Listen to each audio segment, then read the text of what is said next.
All right, in today's video, we're going to talk a little bit about mental workload estimation in Cogulator. Now, to understand mental workload in Cogulator, we need to understand working memory load because it's a key driver both in Cogulator and in our actual mental workload. So what is mental workload? Well, for today, there's 1,000 different definitions, but for today, we can just simply say it's your perception of how difficult some work is. What's the mental difficulty of the work? All right, so in order to estimate that, Cogulator uses working memory load. Well, why would that be? Well, it turns out working memory load is a key driver in our perception of how mentally difficult a task is, that is mental workload.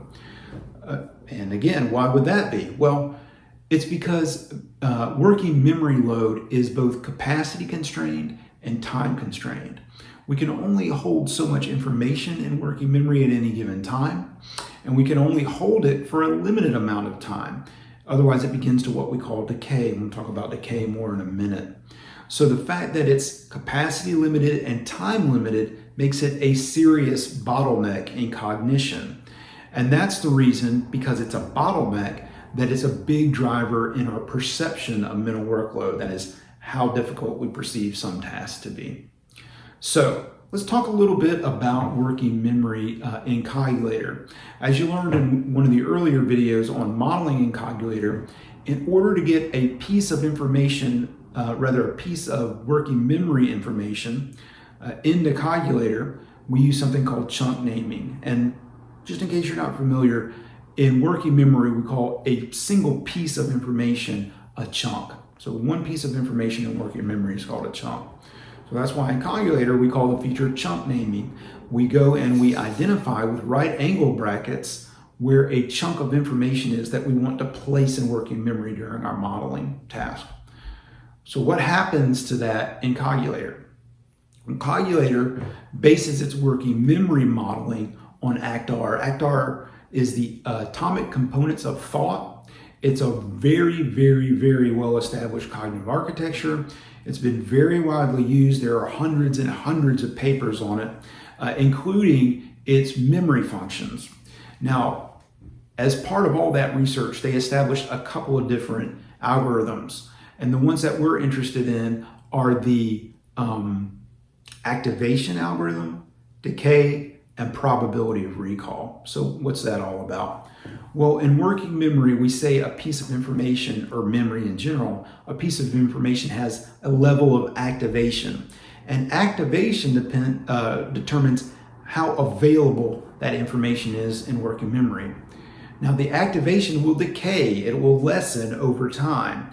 So that's the second one. So we've got activation. That's our first algorithm we'll talk about. And then we've got decay. That's the rate at which that information becomes less and less available. That is, we become more likely to forget it, which is related to the final algorithm, which is probability of recall. Probability of recall is exactly what it says it is. It estimates the probability that you'll recall a piece of information that's been stored in working memory. And the probability of recall is based on its activation level. So we take those three algorithms in Cogulator and use those to model working memory. That's activation, decay, and probability of recall. Now, Cogulator considers activation to be a limited or pooled resource. It's kind of an energy source of which there is a finite amount. So when information goes into Cogulator, we look at how much activation is already taken up by other working memory chunks to determine how it should be spread around. That's an important concept to understand in Cogulator because it determines a lot about mental workload estimation, which we'll talk about later. So why do we do that? Well, there's a lot of reasons, but one of the important ones is that it gives the working memory estimations in Cogulator the same sort of phenomena that we see in real life. So for example, one common phenomena in working memory is the primacy and recency effect.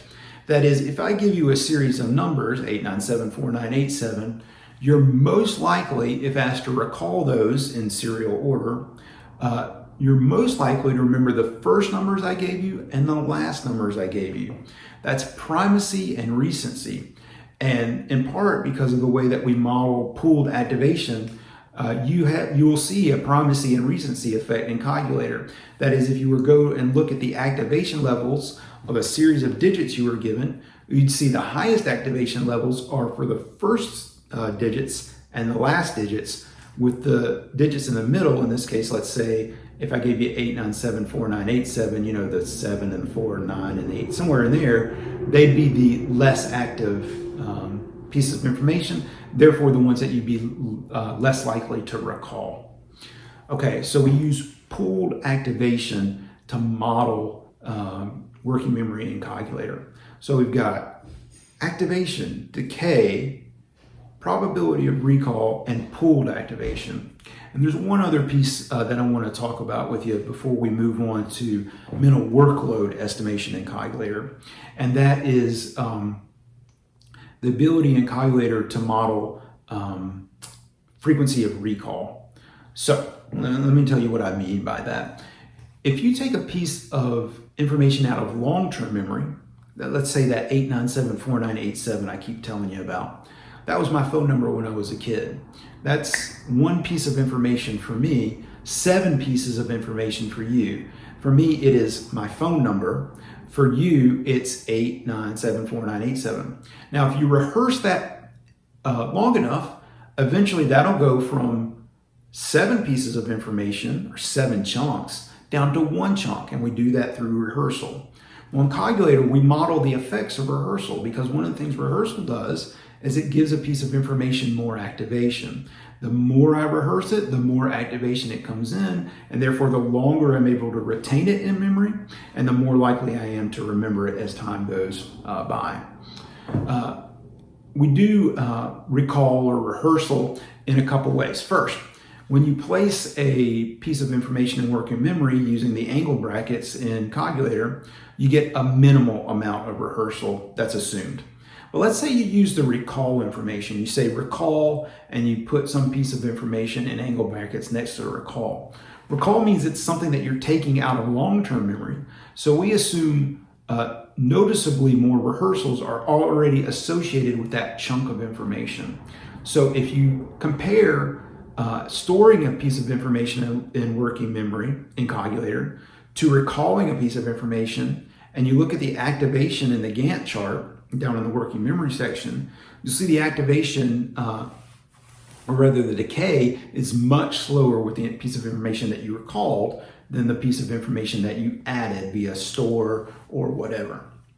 Okay, the other way that we model rehearsal in working memory is by adding activation each time you access that piece of working memory that you stored using the right angle bracket. So for example, if I say, look at the title of a book, that gets an initial amount of rehearsals. Now, let's say you look at that same book title again. Now we add an additional rehearsal. Let's say you use it to complete some tasks. You're doing a search on a website to find that book title. That adds more activation. Essentially, each time you use the piece of information, more activation is added to it, and it becomes, again, easier and easier to keep it in memory for longer periods of time, and you'll be more and more likely to recall it if you need it later down the line. Okay, that in a nutshell is working memory modeling in Cogulator. Now, if you're curious, you can go into the Cogulator GitHub repo and go into the memory.js file, and that will show you all the algorithms that Cogulator uses to model activation and decay, probability of recall, and the like. Now, if you wanted to, you could make a fork of the Cogulator repo and make any changes you wanted to see how that would affect working memory time, recall, all that sort of thing. And you should feel free to do that if that's the sort of thing that would be interesting to you, if you got some research that this would be appropriate for. Okay, so that's working memory in Cogulator. We've gotten one piece, right? We said that mental workload is the perceived difficulty of some task, right? And I said that working memory, because it's a cognitive bottleneck, is a big predictor of the perceived difficulty of a task. Now, Cogulator will make an estimate of the perceived difficulty of the task using working memory load. That is, when we talk about the perceived difficulty of the task, usually we're talking about our workload rating scale. So we'll give you some tasks. In my case, I work in aviation, so it's often you're going to fly a plane for a little bit and use some new whiz-bang tool. And then we want you to tell us a little bit about how difficult it was to use that tool, what the mental workload was. And we'll ask you to give a rating on a scale of 1 to 10. So I give you the tool, you give me a rating of a 7, and that's the mental workload rating. That's what Cogulator does. It says, given the working memory load that I've observed, at any given time, what is the likely estimate that somebody would provide of mental workload on a scale of 1 to 10? Okay. In order to do that, we use a theory called the workload curve. Now, the workload curve, in essence, says that sometimes 5 is closer to 6 than 4. 5 is closer to 6 than 4. So let's explain what that means. If we're at a very low level of workload and we have this fictional 1 unit of workload, let's say our workload, our perception of workload is that it's very low and the workload units are low. Now let's say that we had 1 unit of workload. What does that do to our perception of workload? Well, maybe it goes up 1 unit of perceived workload, corresponding to the 1 unit of actual workload. Now, if things were linear and just proceeded in that way, then 3 units of workload would correspond to 3 units of perceived workload. But what the workload curve postulates is that down here, when you have very low actual workload or very low perceived workload, and you add 1 unit of workload, your perceived workload, let's say, goes up 1 unit. So at the very bottom, an increase of 1 unit in workload may make your perceived workload go up 1 unit, 1 scalar on a scale of 1 to 10. But now let's say your workload is getting high, you're getting close to task saturated. And on a scale of 1 to 10, let's say your workload is a 6 right now, or a 5. If your workload is a 6, and now we're going to go up 1 unit of workload, your perceived workload, according to the workload theory, is not going to go up the same 1 unit of perceived workload that it went up when workload was low. It's going to go up maybe 2 or even 3 units of perceived workload. So there's a disconnect between units of workload and our perception of workload. And in essence, the closer we get to complete task saturation, the more likely we are to rate small changes in actual workload as having a very large impact on our perceived workload. And that's the theory of the workload curve. This is a theory developed by Miner. We've written a paper on it and done several more internal studies. This workload curve theory drives how we model mental workload in Cogulator. That is how we come up with that estimate of what your perceived workload would be for a task on a scale of 1 to 10.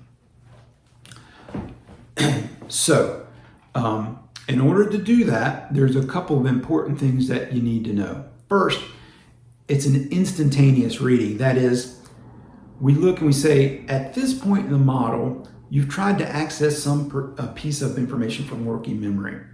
And based on its availability, its activation, we think the perceived workload would be, again, a rating on a scale of 1 to 10. We'll give several of those throughout the model as you try and access different pieces of working memory. And then in the model outputs, we give the max observed mental workload. I'll tell you, sometimes that max observed mental workload is a little bit spurious. It would be due to modeling vagaries, or you only see it once. So one thing to look for, if you see a max workload that's rated as high, and basically we take the scale of 1 to 10 and divide it into 3 sections, low, medium, and high. If you see workload rated as high, take a look down at the Gantt chart. The little dots represent mental workload. And I'll circle those here on the graph. If you see that happen once and all the other mental workload ratings are down, let's say 5 or 4 or 3, that large workload rating may be spurious or maybe not. You need to look at what's driving that rating and consider it and determine whether or not you think that's a spurious result. That takes a little bit of time and art to figure those things out. But I think if you reason your way through what you're seeing in the graph, you can determine would this actually make somebody think that this workload is very, very high based on this one result. And you'll just have to apply some common sense and logic to that. So that's how mental workload is estimated in Cogulator. Now let's back up a step. I should talk a little bit about the ratings of working memory load. So the perceived workload ratings are a scale of 1 to 10. Cogulator spits those out. And again, we categorize that as low, medium, or high.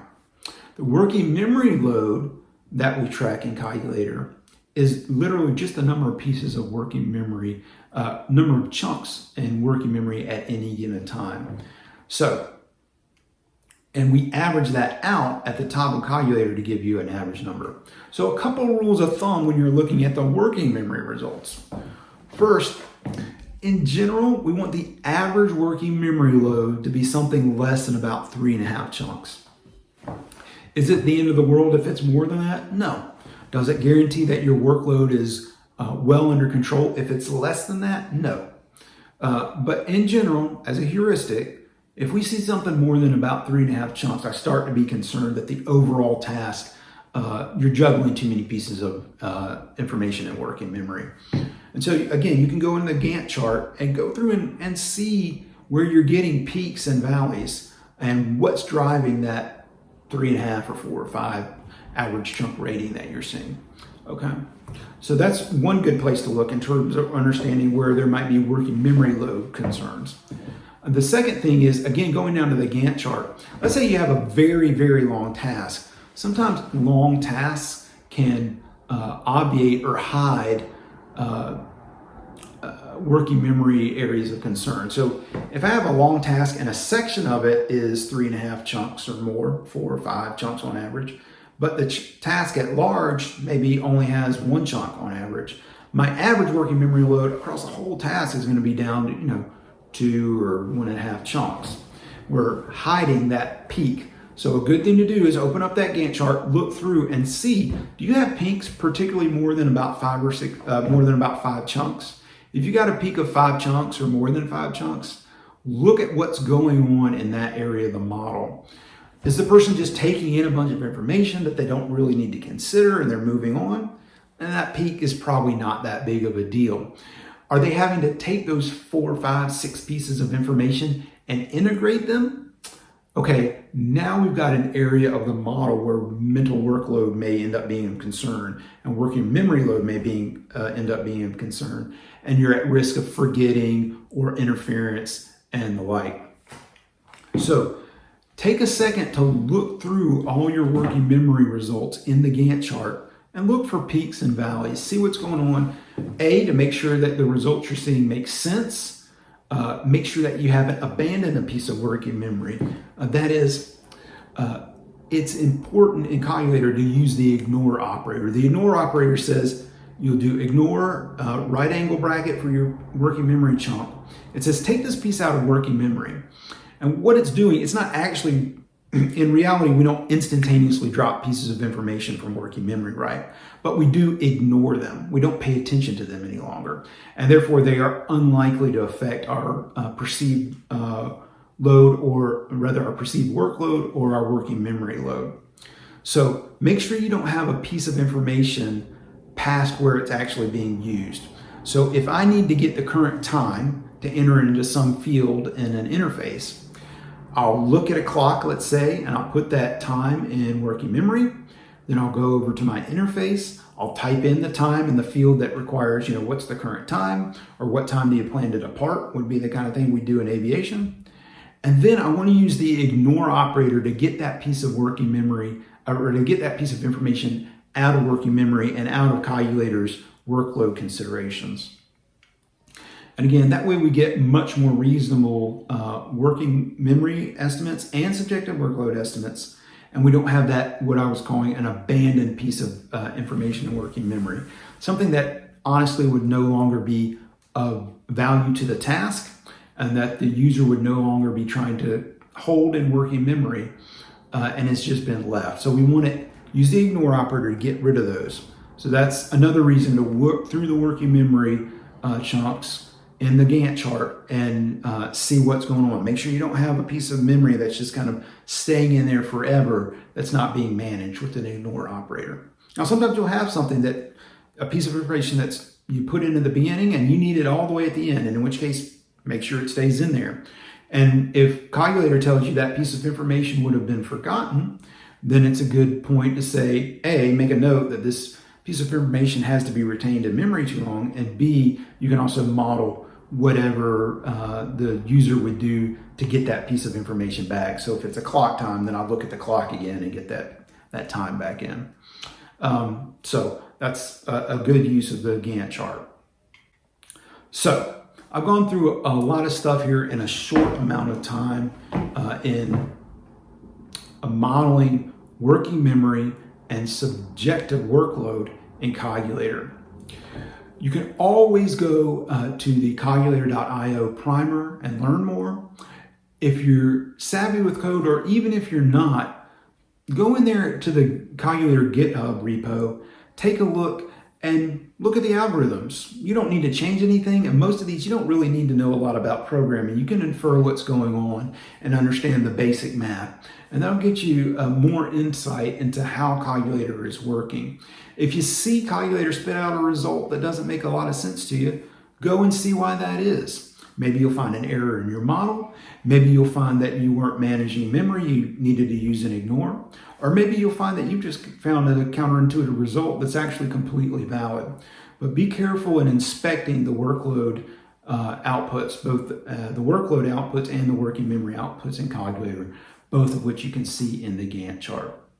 So that sums up this video on understanding how working memory and subjective workload modeling work in Cogulator. Thanks a lot.